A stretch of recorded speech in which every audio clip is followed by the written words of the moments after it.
Baik. Abdillahan ul Haq. Assalamualaikum Pak Ustaz. Saya selalu dengar ustaz-ustaz mulakan doa dengan membaca ila hadratin Nabi al-Mustafa Rasulullah alaihi wa ala alihi wa sahbihi bil kirami syai'un lillah al-Fatihah. Kemudian barulah jemaah ramai-ramai membaca surah Al-Fatihah. Bolehkah cara macam ini, Pak Ustaz? Mohon pencerahan. Terima kasih. Ya, Ustaz juga pernah mendapat soalan yang sama. Mendapat soalan yang sama dari WhatsApp. Yang bunyinya lebih kurang.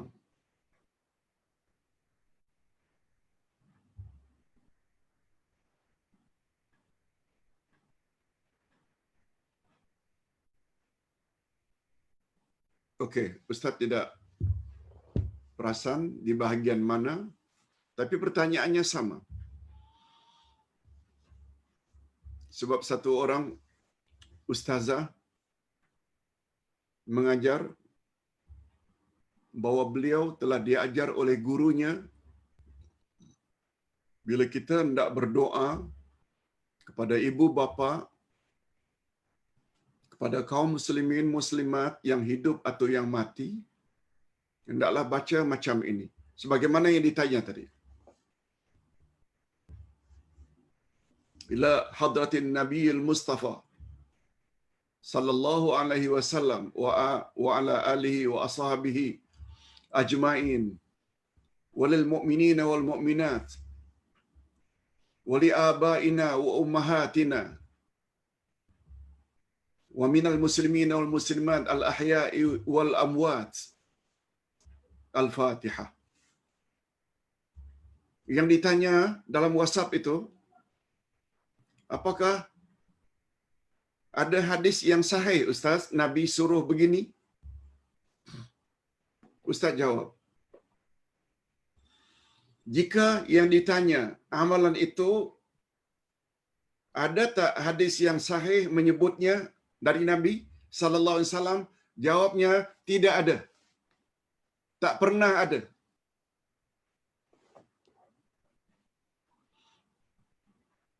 Yang datang dari Nabi, berdoalah untuk muslimin muslimat, ibu bapa, andai tolan, hatta kepada Nabi Muhammad sallallahu alaihi wasallam juga boleh kita berdoa. Kita telah jelaskan semalam tentang doa kita yang sangat-sangat dihargai oleh Nabi Muhammad sallallahu alaihi wasallam. Dan sebenarnya selawat itu adalah doa. Allahumma salli ala Muhammad. Ya Allah, berilah kesejahteraan, keselamatan kepada Nabi Muhammad dan ahli keluarganya. Itu pun doa. Kalau kita masih ingat semalam, cuma Ustaz minta maaf semalam urusan recording kita tidak begitu sempurna sangat karena teknikal. Zoom tak boleh, Facebook tak boleh. Akhirnya kita cari dengan jalan YouTube. YouTube ini pula barangkali tidak semua orang perasan, ada button tertentu yang perlu ditekan sehingga keluarlah YouTube. Baik, itu tim lebih tahu. Tapi tim telah berusaha sehingga agak terlambat semalam. Ustaz jelaskan semalam bahawa berdasarkan hadis sahih,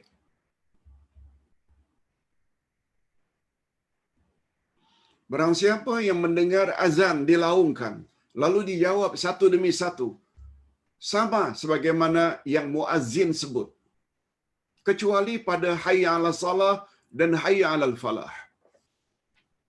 Lalu dijawab dengan la haula wala quwata illa billah. Bila selesai azan, lalu dia berselawat ke atas Nabi. Kemudian dia doa untuk Nabi. Ingat ya, selawat dulu. Bukan selesai jawab azan langsung doa. Nabi sebut dalam hadis tersebut, selawat dulu. Boleh selawat pendek, Allahumma salli ala Muhammad wa ala ali Muhammad. Boleh selawat Ibrahimiyah, sebagaimana yang kita sebut di dalam tahiyat akhir, Allahumma salli ala Muhammad wa ala ali Muhammad sampai Hamidum Majid, baru Allahumma rabb hadhihi da'wati tammah. Kata Nabi, siapa yang berbuat demikian, jawab laungan azan, berselawat yang kedua, doa yang ketiga, wajib baginya mendapat syafaatku pada hari kiamat nanti. Halat lahu syafaati. Dia berhak mendapat syafaatku, pertolonganku di akhirat nanti. Apa rahasia di balik hadis tersebut? Ulama akidah kata, mengapa orang tersebut layak mendapat syafaat Nabi? Kata mereka, kaedah dalam agama, al-jaza'u min jinsil amal. Pembalasan selalu sesuai dengan amalan seseorang.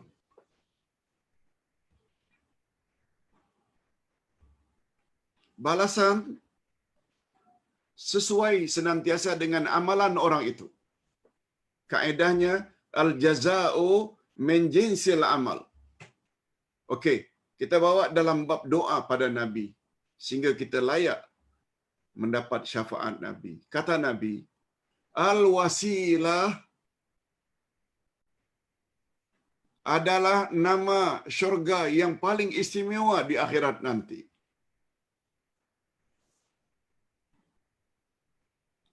Dan aku harap kiranya akulah yang akan mendapatinya. Itu harapan Nabi. Setelah menjelaskan al-wasilah itu, al-wasilah banyak maknanya. Ada yang membawa makna taqarrub, cara mendekatkan diri kepada Allah. Tapi sempena azan, al-wasilah itu membawa makna tempat yang paling istimewa di dalam syurga.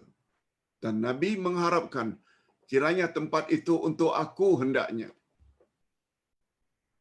Kita pula memohon kepada Allah, ati Muhammadanil wasilah. Ya Allah, berilah Nabi Muhammad syurga yang dinamakan al-wasilah itu. Bahagian dalam syurga yang paling istimewa itu namanya wasilah, tolong bagi pada Nabi Muhammad. Betul tak bermakna kita telah tolong Nabi? Tolong mendoakan Nabi. Kita tahu Nabi garanti masuk syurga. Tapi Nabi mengharapkan syurga yang beliau akan duduki itu adalah al-wasilah. Bahagian syurga yang paling istimewa. Kita pula mendoakan untuk Nabi. Wajar tak? Wajar tak? Kalau Nabi pula balas jasa baik kita kepada baginda, baginda balas dengan memberi syafaat. Doa boleh.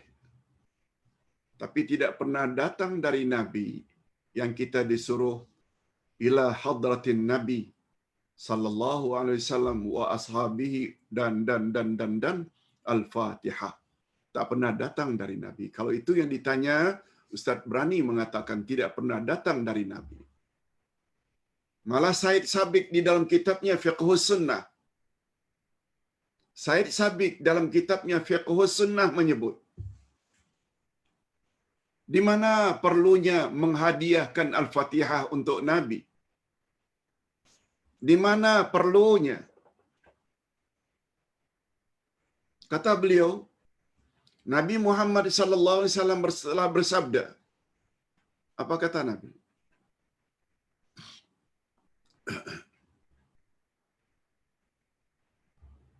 Siapa yang mengajar sesuatu kebaikan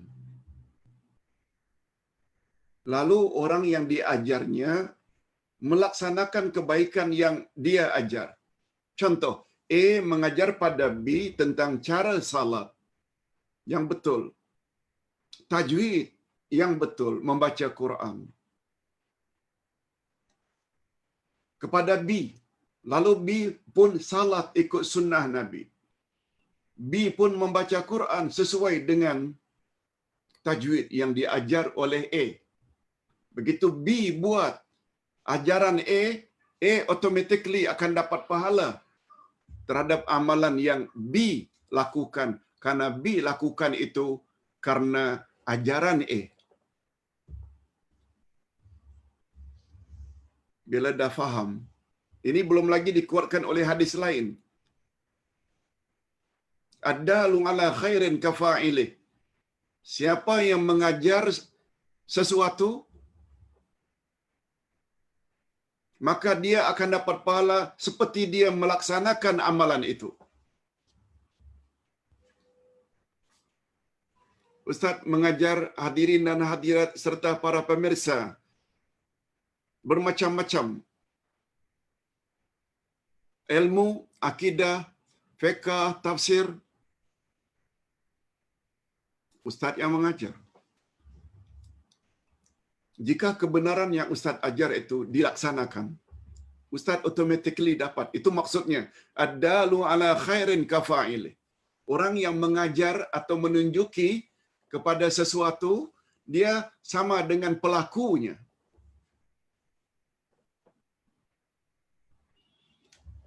Kata Syed Sabiq bertanya dalam kitabnya Fiqhus Sunnah.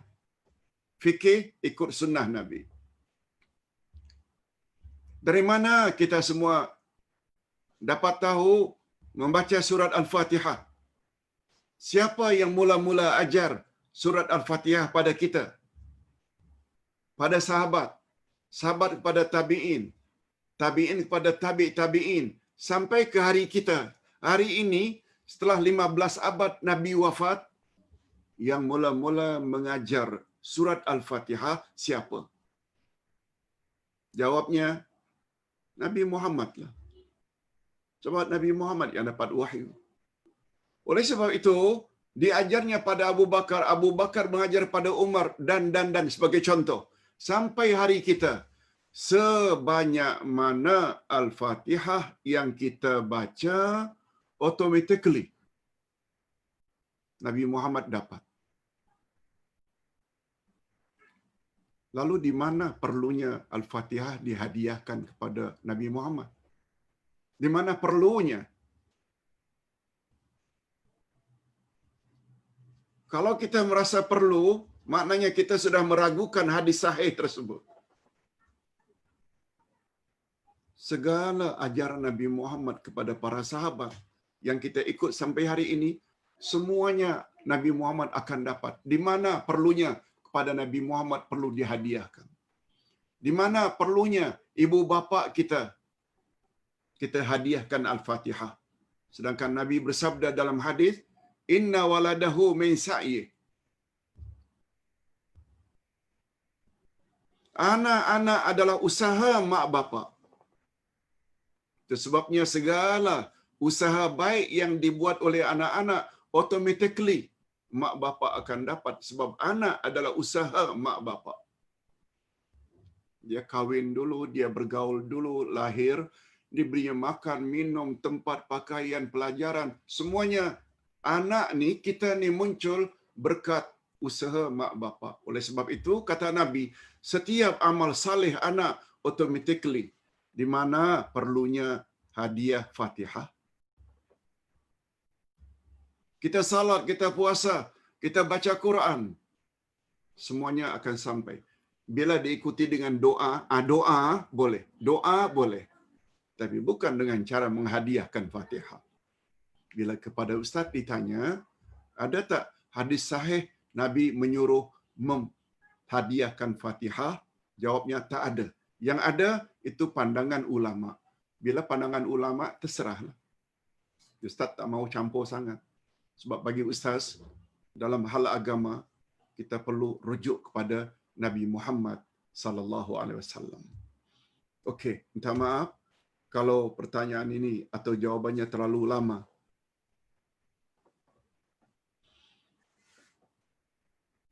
Sa'diyah Hashim. Ustaz, Assalamualaikum warahmatullahi wabarakatuh. Jika ada orang yang beriman dengan rukun-rukun iman, tentu saja rukun iman yang 6. Tapi dalam mempercayai Al-Quran, dia percaya Quran, dia baca Quran, tapi dalam masa yang sama, dia menolak sesetengah ayat Al-Quran.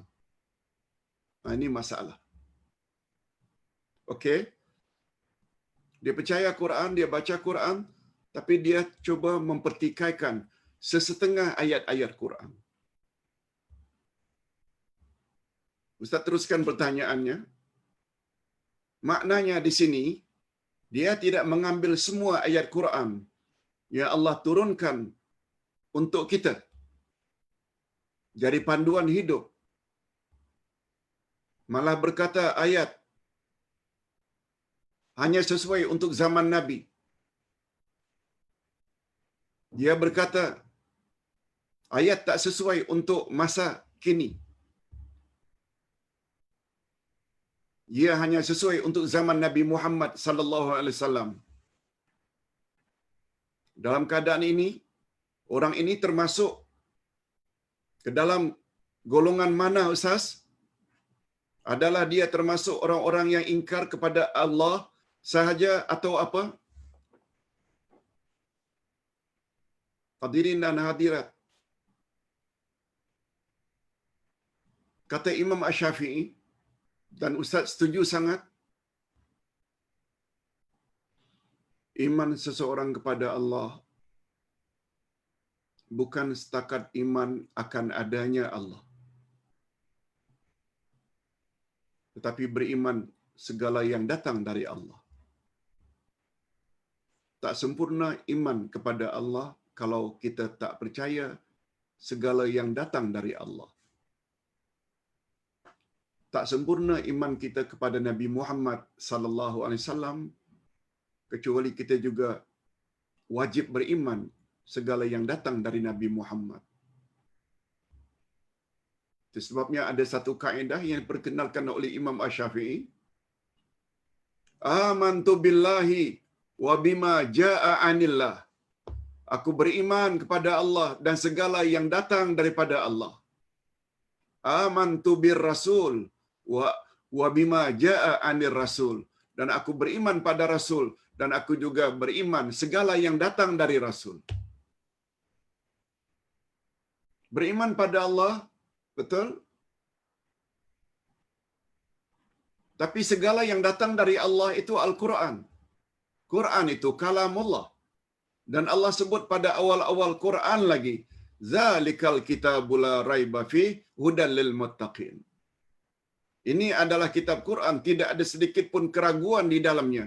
Pedoman bagi orang-orang yang bertakwa. Quran berbeza dengan kitab-kitab langit sebelumnya. Taurat, Injil, Zabur untuk zaman itu.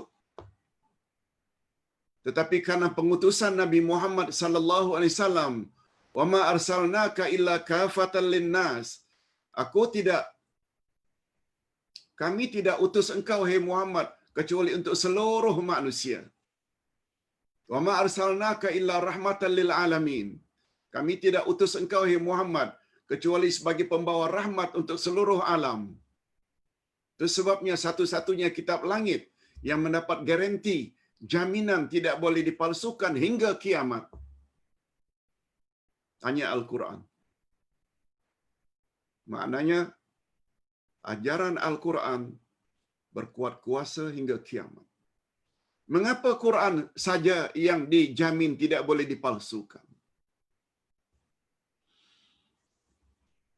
Karena setelah Nabi Muhammad tidak ada Rasul lagi untuk memperbaikinya apabila ia terdedah dengan pemalsuan. Sebagaimana pemalsuan Taurat dapat diperbaiki dengan turunnya Injil.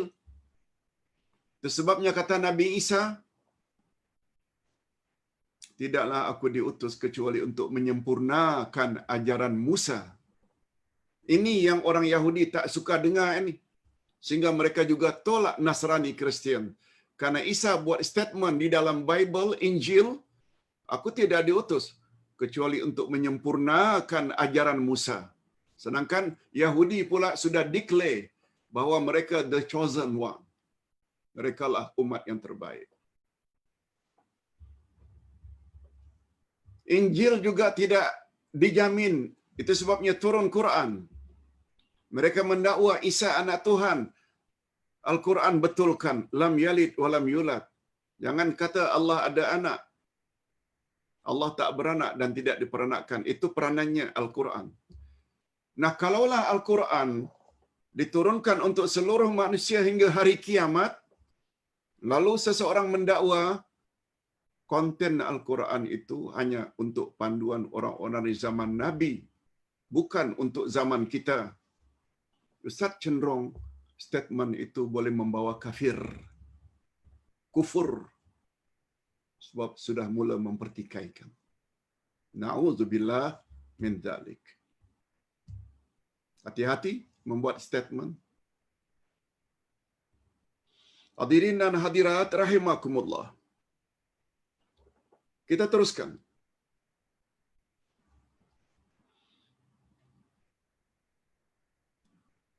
Cik Non Ishak Donde. Soalannya, Pak Ustaz, adakah udah yakin dengan sistem perbankan Islam di Malaysia? Adakah udah yakin dengan sistem perbankan Islam di Malaysia? Udah yakin. Bank Islam dibuat bukan suka-suka hati. Mereka ada board, mereka ada majlis syura. Mereka terdiri daripada orang yang pakar-pakar dalam keislaman. Mereka faham syariat. Sehingga mereka buat ketentuan. Ada namanya bai' bithaman ajil, menjual dengan harga tertangguh, sebagaimana loan yang kita ambil, loan Islamic loan, bila hendak beli rumah, hendak beli kereta. Walaupun kadang-kadang jatuhnya lebih mahal daripada konvensional, tapi caranya Islamik. Karena yang ditanya ini ringkas saja, Ustaz jawab, Ustaz yakin. Kita orang awam ni ikut saja. Andai kata mereka telah membuat peraturan bercanggah dengan syarak, mereka yang tanggung dosanya. Mengapa kita mesti pertikaikan? Hebatnya bank Islam ni, hatta orang kafir banyak yang sekarang ikut Islamic loan. Hari ini bukan hanya bank Islam, mana-mana bank, hatta bank-bank yang Ustaz berurusan untuk bantuan pembinaan masjid ke, pembinaan asrama tahfiz ke, beri makan tahfiz ke, M-Bank, Afid Bank, My Bank, CIMB, semuanya Ustaz ambil yang Islamik. Menunjukkan Ustaz yakin. Jangan ambil yang konvensional. Konvensional sudah jelas ada unsur interest, riba. Dan Allah dah sebut, wa ahallallahu al-bai'a wa harramar riba. Jadi Islam ada solusi. Kita sebagai orang awam tidak ada hak untuk mempertikaikan. Sebab Ustaz banyak kenal dengan orang-orang yang kerja di bank Islam. Banyak jemaah-jemaah, mereka sebut satu demi satu. Tapi jangan ambil kesimpulannya bila ikut Islamic Bank menjadi lebih murah. No, bukan dari sudut itu. Dia ada akadnya, dia ada ini, ada itu. Ustaz pun bukan tidak ada kemampuan dalam bab itu. Itu sebabnya seseorang dia ada kemampuan, dia urus. Okey. Jud Hafizah Amin. Assalamualaikum Pak Ustaz. Adakah hukum orang-orang yang selalu berdoa dengan menyebut Ya Allah, Ya Rasulullah? Apakah itu juga membawa syirik? Sebab setahu saya berdoa hanya kepada Allah sahaja. Jazakallahu khairan. Ibu-ibu dan bapak-bapak sekalian serta para pemirsa, kalau kita ziarah kubur Nabi menyebut ya Rasulullah, assalamu alayka ya Rasulullah, tak mengapa. Sebab kita memberi salam ke atas jenazah. Begitu pandangan ulama Ahlus Sunnah wal Jamaah. Assalamu alayka ya Abu Bakar, padahal Abu Bakar telah meninggal dunia. Memberi salam tak mengapa. Tapi bila berdoa tak boleh. Jangankan pada Abu Bakar, Umar, Osman, Ali, pada Rasulullah pun tak boleh. Sebab itu bercanggah dengan wa iyyaka nasta'in. Itu sebabnya kepada pemuda yang bernama Abdullah ibnu Abbas radhiyallahu anhuma, Nabi pernah memberi panduan. Ya ghulam, hei anak muda, ihfazillah yahfazka. Peliharalah Allah. Allah pasti pelihara kamu. Ihfazillaha tajidhu amamak. Peliharalah Allah. Niscaya engkau akan dapati Allah berada di hadapanmu. Ihfazillah di sini maknanya bukanlah Allah perlu dijaga. Jagalah Allah di sini. Ihfazillah, jagalah Allah, peliharalah Allah. Maksudnya, kata Imam An-Nawawi, jaga dan pelihara hukum hakam Allah. Salatnya, puasanya, tutup auratnya, jangan minum arak, jangan berzina. Itu maknanya kita pelihara hukum hakam Allah. Bila kita lakukan itu, Allah akan protect kita. Ustaz sebut perkara ini pada satu jemputan sempena pemergian seorang pemuda belajar di overseas yang tentu saja jauh daripada pandangan ibu bapa di Malaysia. Ustaz pesan selalu, peliharalah Allah. Niscaya Allah pelihara kamu. Pelihara Allah dengan makna pelihara hukum hakam Allah. Jangan mentang-mentang ibu bapa jauh di Malaysia tak nampak apa yang kita buat, lalu kita buat perkara-perkara tak senonoh. Yang kalau di kampung umpamanya di Malaysia kita rajin salat, tutup aurat, sampai di sana kita tidak tutup aurat, kita tak salat lagi. Memang ibu bapa tak nampak, tapi Allah nampak. Sebenarnya pemeliharaan protection daripada Allah lebih utama daripada pelindungan daripada mak bapa. Peliharalah Allah, niscaya kau dapati Allah berada di depanmu. Maknanya dia akan jaga segala musibah yang akan menimpa kita. Nah, yang terakhir kata Nabi, wa idza sta'anta fasta'in billah. Wahai anak muda, bila kau ingin memohon sesuatu, mohonlah directly pada Allah. Minta pada Allah. Oleh sebab itu, sesuai dengan pertanyaan dalam berdoa, ya Allah, ya Rasulullah, tolong jangan kita gunakan istilah ya Rasulullah. Sebab itu bermakna kita memohon dari Rasulullah. Rasulullah tak boleh dipohon setelah baginda wafat. Tapi selagi beliau masih hidup, kita datang dulu minta, tak mengapa. Jangankan Rasulullah, kita yang ingin pergi ke suatu tempat yang agak jauh, Ustaz, tolong kami mohon, Ustaz tolong doakan kepada Allah agar perjalanan kami pergi balik selamat. Boleh? Itu namanya tawasul melalui doa orang yang masih hidup. Lebih-lebih lagi lah Rasulullah boleh melakukannya. Sebagaimana doa Nabi untuk Anas. Ya Allah, berilah Anas harta yang banyak dan zuriat keturunan yang banyak. Lalu Nabi doa. Akhirnya Anas menjadi orang yang kaya raya dan Anas menjadi orang yang punya anak cucu sampai anak cucunya itu 125 orang. Nah, umurnya panjang sampai 103 tahun umurnya berkat doa Nabi. Itu Nabi masih hidup. Tapi bila kita umrah atau haji datang pada kuburan Nabi, ya Rasulullah, tolonglah minta pada Allah saya begini-begini, tak boleh. Ustaz berani mengatakan itu termasuk syirik. Sebab itu bercanggah dengan wa iyyaka nasta'in. Wa idza sta'anta fasta'in billah. Bila kamu ingin memohon sesuatu, mohon directly kepada Allah. Coba tengok macam mana Allah mengajar kita berdoa, Rabbighfirli wa liwalidayya. Oh Tuhan, ampuni dosaku dan dosa kedua ibu bapakku. Rabbana hablana min azwajina.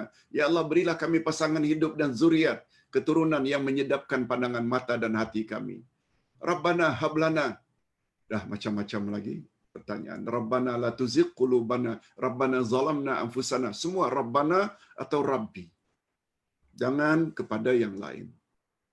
Ini yang nanti kita akan belajar pada pertemuan akan datang, yaitu syirik. Syirik besar ada 8 macam. Satu di antara syirik besar 8 macam ini, pertama sekali namanya syirkut doa. Syirkut doa, syirik ketika berdoa. Doa adalah ibadat. Ibadat mestilah ditujukan hanya kepada Allah. Lalu kita tujukan pula kepada selain Allah. Kan namanya telah menduakan Allah. Inilah yang namanya syirik. Ada namanya syirik sifat. Yang tahu perkara gaib hanya Allah. Lalu kita pula mendakwa, Bomo juga tahu future kita. Syirik lagi. Yang ini pula namanya syirkus sifat.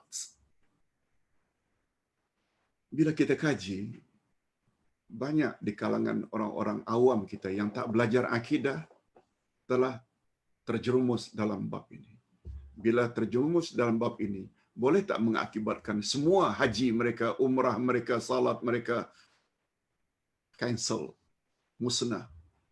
Allah sebut dalam Al-Quran, la in asyrakta la yahbatanna amaluk wa la takunanna minal khasirin. Bila kamu buat syirik, hancur musnah seluruh amalanmu dan di akhirat nanti kamu pasti akan jadi orang yang rugi. Mengapa rugi? Semua haji umrahnya zero gara-gara syirik.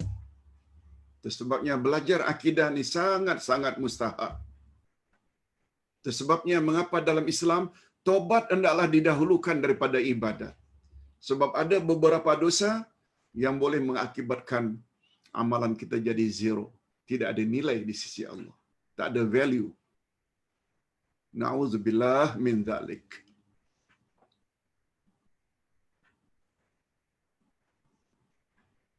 Okey. Ustaz, jika ada seseorang mengajar perkara yang salah dalam agama, lalu diikuti oleh ahli-ahlinya atau followernya, pengikut-pengikutnya, adakah si tukang ajar mendapat ganjarannya sedangkan kesalahan seseorang tidak dipikul oleh orang lain? Yes.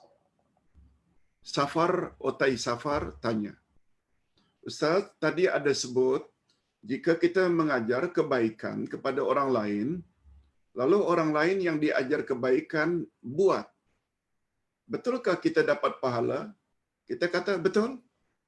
Di situlah sebabnya tidak perlu hadiah Al-Fatihah pada Rasulullah.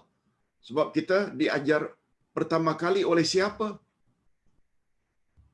Oleh Rasulullah. Automatically baginda akan dapat setiap kita baca Al-Fatihah.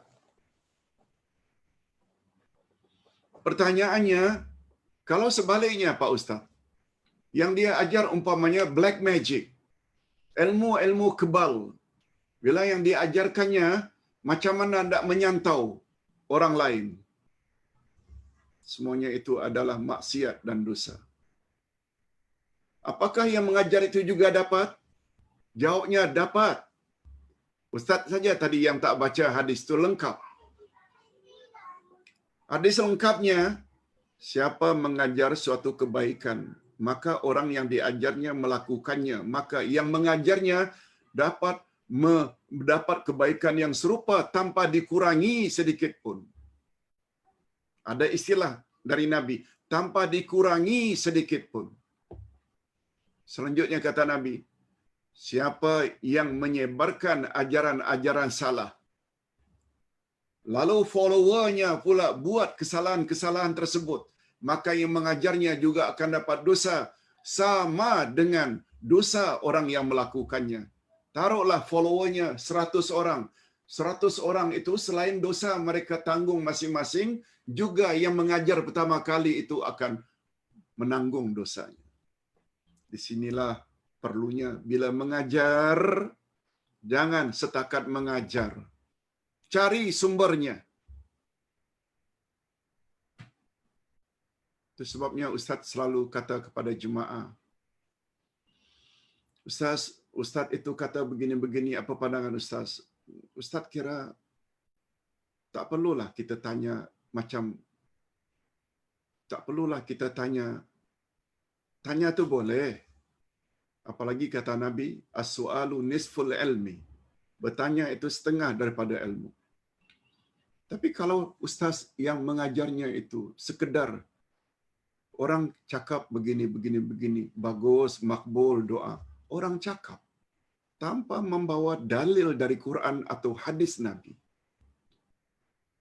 Tak payah ditanyalah, abaikan saja.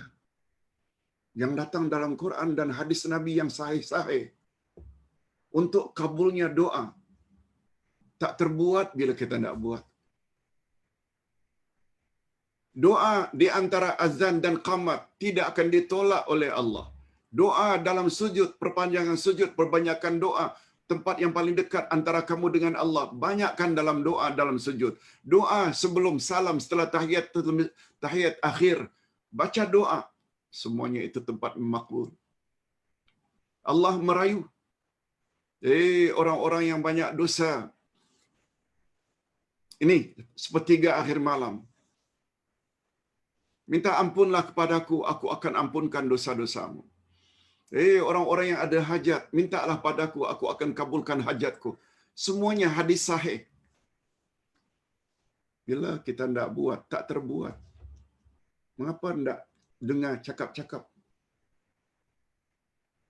Tanya tu boleh saja, tapi kadang-kadang tak sempat, tak jawab.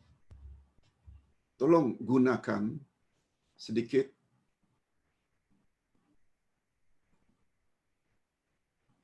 peluang, beramallah sesuatu yang confirm datang dari Nabi sallallahu alaihi wasallam. Kita selalu sebut syarat-syarat untuk amal itu diterima ada dua. Ikhlas lillahi ta'ala, yang kedua ikut cara Nabi Muhammad sallallahu alaihi wasallam. Mungkin ada di antara jemaah yang tidak dengar semalam sebab kita gunakan YouTube semalam. Ustaz hendak ulang sekali lagi. Ustaz hendak ulang sedikit apa yang Ustaz katakan semalam. Semalam pagi Sabtu, Ustaz sempat buat kultum. Kuliah 7 minit habis subuh. Kebetulan hujannya sangat lebat. Ustaz kata, minta masa pada jemaah semalam dalam masa 10 minit.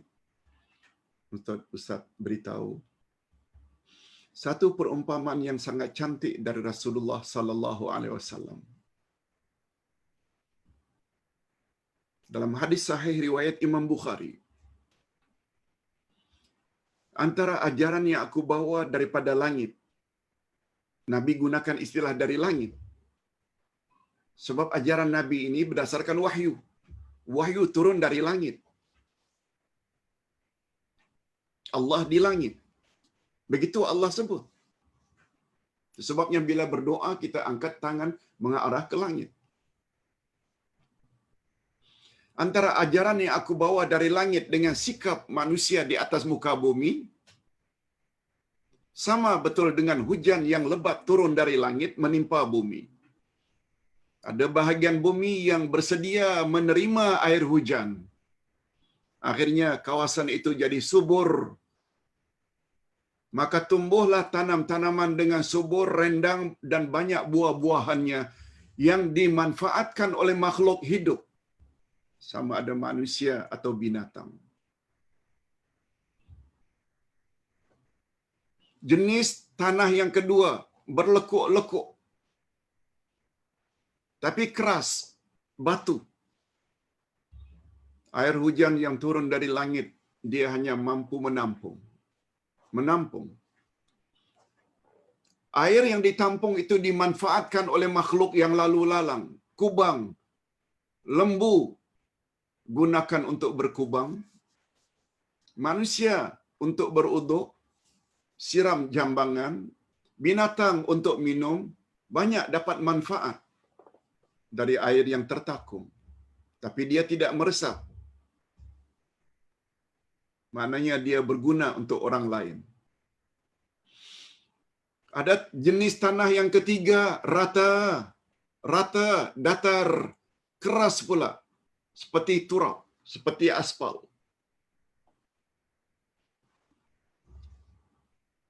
Air hujan yang turun dengan lebat. Meresap tidak karena keras, menampung pun tidak. Lalu kata Nabi, tanah jenis pertama itulah orang yang menerima sepenuhnya ajaran yang aku bawa daripada Allah. Sikapnya sami'na wa ata'na. Kawasan yang menerima air hujan tadi akhirnya jadi subur, maknanya orang yang menerima ajaran yang datang dari Nabi Muhammad akan tenang jiwanya, confident, yakin. Sebab ucapan Nabi adalah wahyu belaka. Bukan saja jiwanya jadi tenang, tenteram, yakin, eksistensi, keberadaan dia memberi manfaat kepada orang ramai. Dia sampaikan kebenaran orang ramai. Tak peduli orang itu suka ke tak suka ke, orang dapat manfaat dengan keberadaannya. Itu maksudnya tanah tadi menumbuhkan tanam-tanaman yang dapat dimanfaatkan. Binatang makan rumputnya, manusia makan buah-buahannya, sayur-mayurnya. Banyak yang dapat manfaat. Kita berdoa, mudah-mudahan kita termasuk golongan yang pertama ini. Jangan jadi golongan yang kedua dan ketiga. Yang kedua maknanya orang yang banyak menerima ajaran Islam. Lalu ajaran Islam tersebut disebar-sebarkannya. Tapi dia sendiri tidak mengamalkan secara peribadi. Orang inilah dalam pepatah Melayu bagaikan lilin. Menerangi persekitaran tetapi membakar diri. Golongan inilah yang dipanggil dengan munafikin. Orang munafik. Lain cakap, lain buat. Yang Allah sebutkan pada ayat 1 surat As-Saff. Kabura maqtan 'indallahi an taqulu ma la taf'alun. Sebesar-besar laknat dan kutukan Allah kepada orang yang berkata tetapi tidak berbuat. Na'udzubillah min dzalik. Dan golongan ketiga semua kita tahu, inilah gambaran orang kafir. Jangankan ajaran Nabi Muhammad diterima, itu maksudnya dia tidak meresap, langsung ditolak. Apalagi ajaran Nabi Muhammad. Na'udzubillah min dzalik. Dari dua golongan terakhir ini. Berusahalah untuk jadi orang yang pertama. Pastikan semua amalan kita, keyakinan kita berteraskan kepada apa kata Allah, apa kata Rasul. Minta maaf kalau jawaban Ustaz terlalu panjang.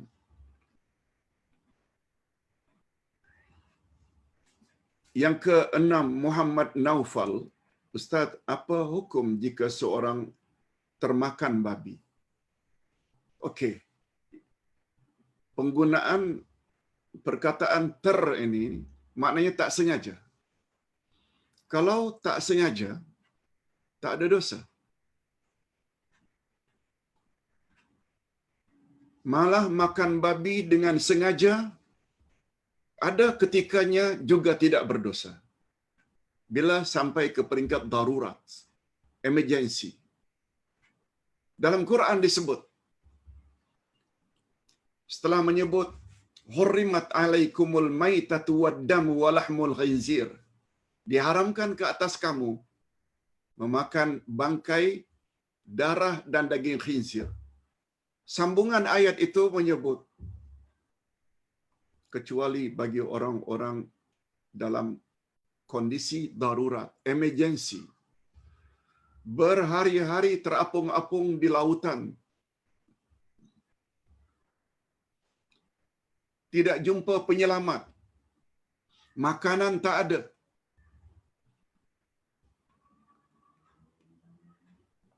Lalu ternampak kambing ke, kucing ke, ular ke, terapung. Lalu kita ambil, kita makan. Kan makan bangkai, tak mengapa. Sebab perkara darurat yang membolehkan kita melaksanakan perkara yang dilarang, antara lain menyangkut masalah nyawa. Bila tak makan boleh mati. Atas sebab itu, untuk kelanjutan hidup, perlu makan, yang dimakan pula bangkai. Bukan bangkai saja, andai kata, sudahlah bangkai, babi pula. Makan saja. Tapi dengan dua syarat.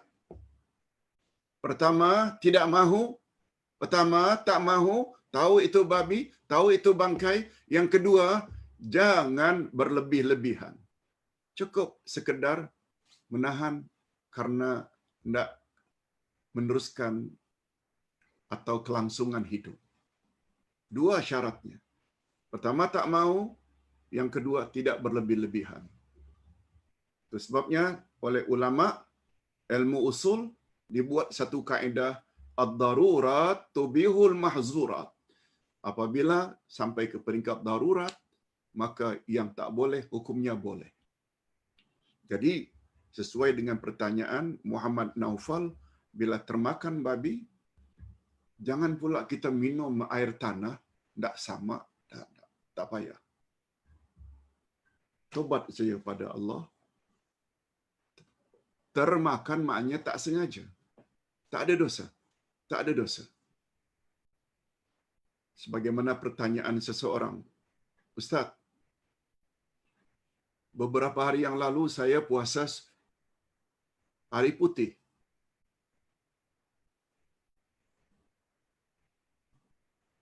Lalu saya balik sampai rumah, balik daripada masjid, termakan pisang. Saya makan pisang. Sengajalah. Sengaja. Yang saya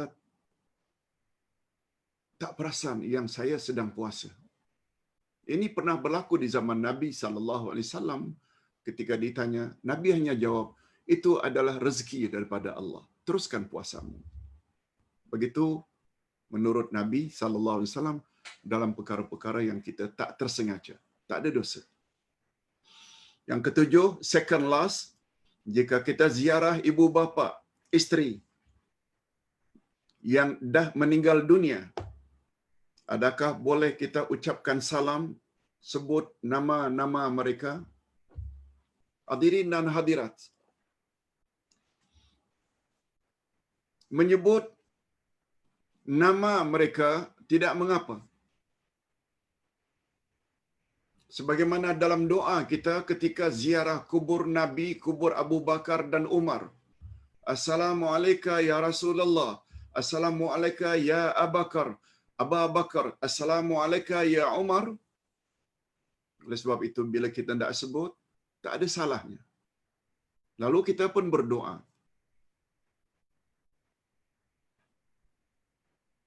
Doa boleh. Sebagai contoh, Allahumma ja'al qabra Ahmad raudatan min riyadil jannah. Ya Allah, jadikanlah kubur Ahmad ini bagaikan taman dari taman-taman syurga. Wala taj'al qabra Ahmad hufratan min hufarin niran. Janganlah engkau jadikan kuburan si Ahmad itu bagaikan kawah-kawah neraka. Tak ada salahnya. Sama ada kita berada di atas kubur atau kita berada di rumah jauh dari kuburan. Sampai insya-Allah doa itu. Jadi masalah sebut nama ayah, ibu, isteri atau suami, anak tertentu tidak ada salahnya. Tidak ada salahnya. Tapi ingat ya, doa bukan menghadiahkan bacaan. Yang ke-8. Salam Ustaz. Ini yang terakhir.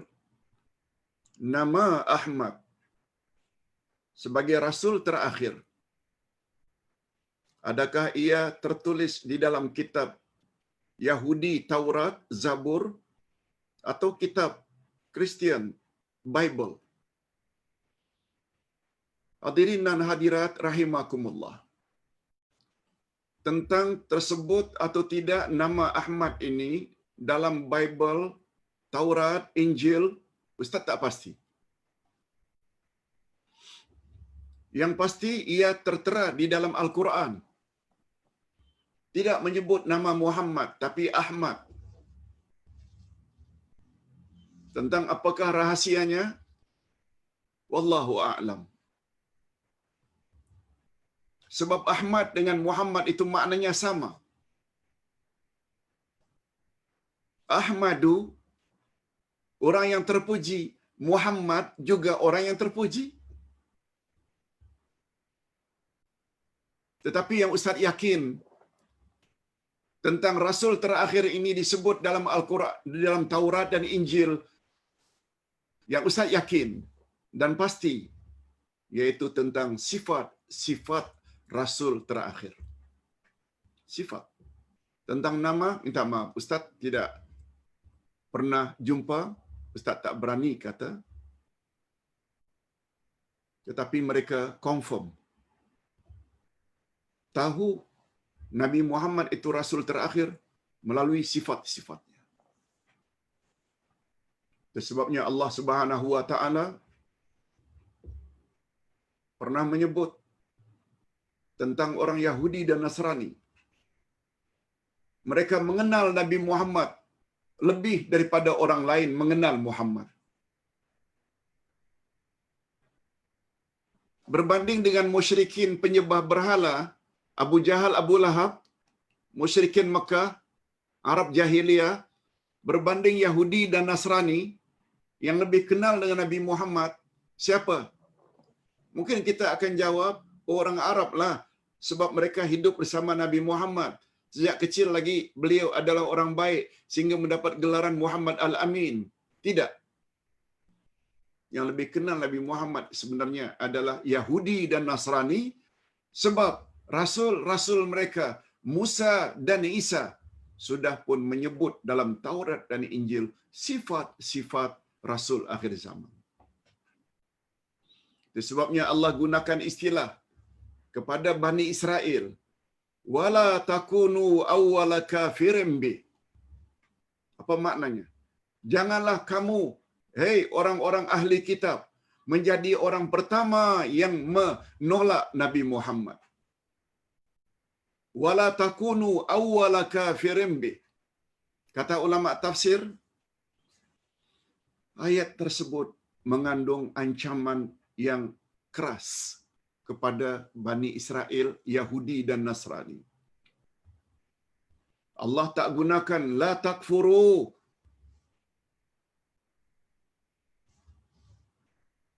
Tapi Allah gunakan wala takunu awwala kafirin bi. La takfuru. Kamu jangan kufur terhadap Rasul terakhir. Tak. Allah tak gunakan istilah kamu, hai ahli kitab, jangan kafir terhadap Rasul terakhir. Tapi Allah gunakan istilah wala takunu awwala kafirin bi. Janganlah kamu, hei ahli kitab Yahudi dan Nasrani, menjadi orang-orang pertama yang menolak Muhammad. Adanya istilah jangan jadi orang pertama memberi isyarat, kata ulama tafsir, mereka lah justru menjadi orang pertama yang beriman pada Nabi Muhammad, sebab mereka baca Taurat, baca Injil. Sedangkan Abu Jahal, Abu Lahab, mereka tak ada kitab dari langit. Mereka hanya kenal Muhammad begitu saja. Tapi sebenarnya Yahudi dan Nasrani telah kenal Nabi Muhammad sebelum Nabi Muhammad wafat. Ustaz kira untuk kali ini cukup sampai di sini dulu. Kurang 5 minit, 2 jam kita bersama. Kita sambung lagi minggu hadapan insya-Allah. Cuma ingat ya, mula hari ini jadual Ustaz berbeza. Esok tidak ada secara live, tapi hanya dalam bentuk recording ceramah-ceramah Ustaz beberapa tahun yang lalu tentang hakikat dua kalimah syahadat. Ada 19 siri kita akan selingi. Kalau Ustaz secara live ini hanya 4 hari, iaitu Ahad, Selasa, Khamis, dan Sabtu, menggunakan kitab biasa. Sedangkan kita selingi Isnin, Rabu, dan Jumaat dengan live juga, tapi dalam bentuk recording. Yang insya-Allah Ustaz usahakan untuk juga sertakan dengan nota. Segala yang baik-baik datangnya daripada Allah, dan kalau ada kekurangan, itu kekurangan dari diri Ustaz sendiri. Wassalamualaikum warahmatullahi wabarakatuh.